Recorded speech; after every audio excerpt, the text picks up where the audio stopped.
They're not shares. This is not a company. It's not a publicly traded equity. This is a protocol and a token that moves value on a network. So very similar to like email and data packets that move between email providers to be able to settle that message, that I send you from my Yahoo to your Gmail. That's the Internet of Information and the email protocol that allows those to settle between providers. Used to, back in the day, AOL, you had to have AOL in order to receive, from somebody else at AOL. You couldn't send AOL to Yahoo on the emails until the email protocol was the thing. This is a protocol that settles value. So you can imagine at scale the amount of payments globally that happen daily. They've never seen a market cap of a protocol or a network that worked globally until Bitcoin. And now, if you were using actual markets and banks and institutions settling value, that value is significantly higher than what moves over Bitcoin every single day. And again, the throughput would be required for that. And that's why the XRPL is uniquely positioned to be able to handle all those things. But when it comes to total market cap, the available supply and the total supply are two very different things. All shares are being traded at all times on the stock market. There's not like you can lock up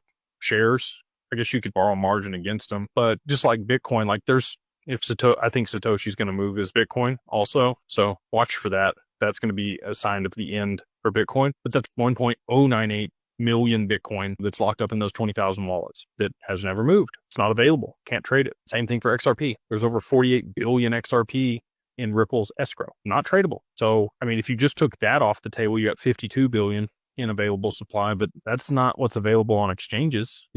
Uphold has about 5 billion in retail's hands on their exchange. Coinbase is down to like almost nothing available for trade for XRP on its exchange. So, there might be a billion, 2 billion, probably less than 2 billion available on the exchanges for people to buy and trade. So, if you're thinking about like, well, it's going to take this much money to move the market cap, it doesn't work that way. There's only 1/50th of the supply maximum available for trade. So now those numbers come way, way down for the amount of inflows that are going to be required in order to push the price up to a lot of these higher levels. And again, if you had ridiculous amounts of demand for an asset and not that much supply, it really just comes down to economics. Like everybody took economics in high school.